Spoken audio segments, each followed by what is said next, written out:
We're starting to look now at when force is not constant, and so when force varies with a certain, another parameter, so a variable or something. And so the things to remember are that R equals ma links forces to acceleration. In other words, if you know what the forces acting on an object are, you can find its acceleration, you can find its position, you can find its velocity, etc.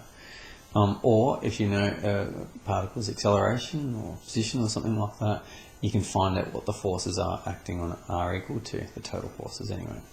And so that's the key thing to remember here. And the other key thing to remember is the different ways we can write acceleration. So acceleration is dv dt. It's also d squared x dt squared. It's also equal to v dv dx, one of the other representations we've used, and it's also d dx half v squared. So they're the different sort of representations of acceleration we can use depending on what the question throws at us. We can use these to solve them and get out of trouble. So let's just have a look at a question, an example question.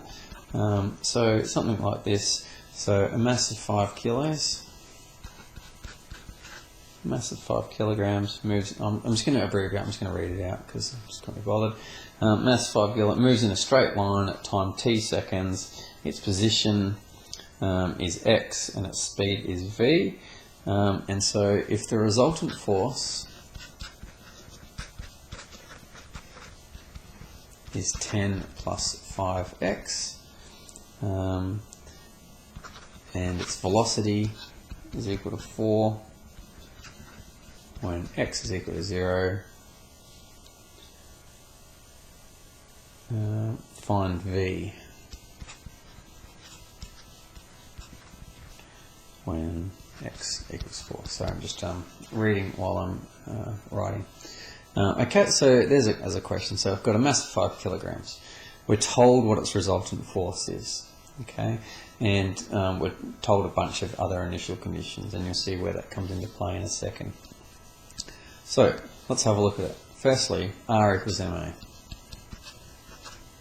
Its resultant force is 10 plus 5x. Equals its mass is 5 and acceleration is unknown. And so here we have an equation that we need to solve. So 10 plus 5x is equal to 5a. Now we need to find a way that we can rewrite acceleration here so we can solve. So we've got acceleration as a function of x, and we're given initial conditions of v and x. And so we need to figure out which representation to use, as I just sort of spoke about. As I said in one of my previous videos, when acceleration is a function of x, that's either going to be v dv dx, or it's going to be d dx half v squared. So if you look at this, if your acceleration, if you replace that with v dv dx, you can see that that's not going to work. But if you do this one in here, anti-differentiate with respect to x, and etc., you'll get a function of v in terms of x. That will work. So in this one, it's this one here. And if you use the cheat sheet that I gave you, it'll just say that on the cheat sheet to use that one. Okay, so we get 10 plus 5x is equal to, well, actually I'll just divide by 5 so I just get acceleration. And so acceleration is equal to 2 plus x, so just dividing by 5, and therefore acceleration, so we're going to go d dx half v squared is equal to 2 plus x. Get rid of the dx, in other words integrate both sides, and then we get half v squared is equal to integrate, I'm just going to save time, I'm just going to integrate that, so that'll be 2x plus half x squared plus some constant c. Let's put our initial conditions in. Therefore, v is equal to 4.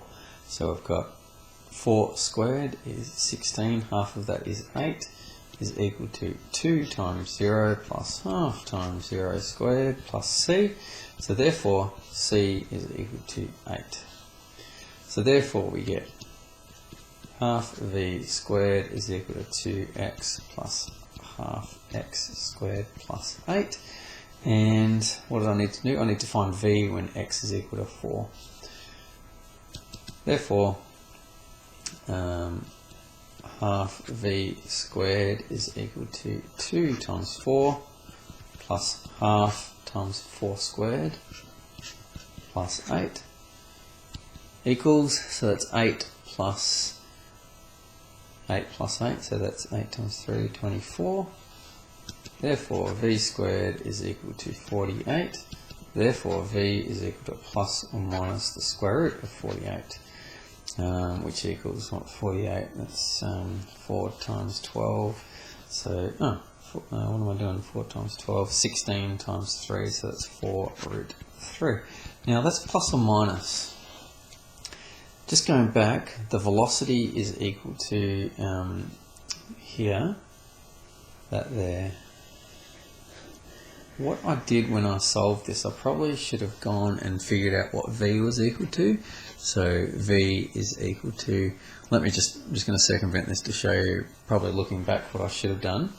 We need to check whether it's positive or negative from the initial conditions. So we'll times it by 2 and then take the square root of it. So it's plus or minus the square root of 4x plus x squared plus 16. Okay, so that's what v would be equal to.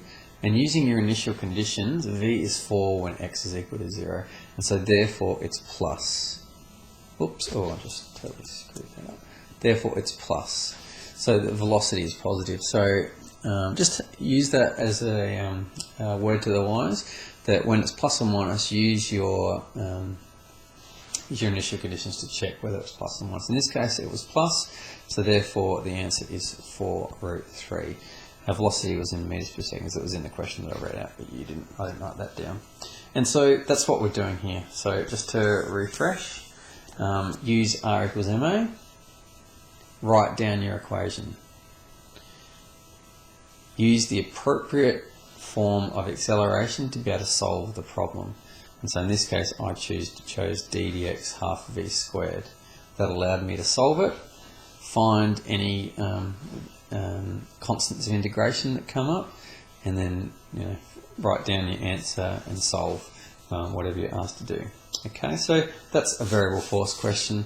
They're pretty easy if you're good at these sorts of things from earlier in kinematics. If you did your homework, did your questions, that shouldn't be a problem. The only addition that I've taught you today is using r equals ma to connect force to that acceleration. Cool, see you in the next video.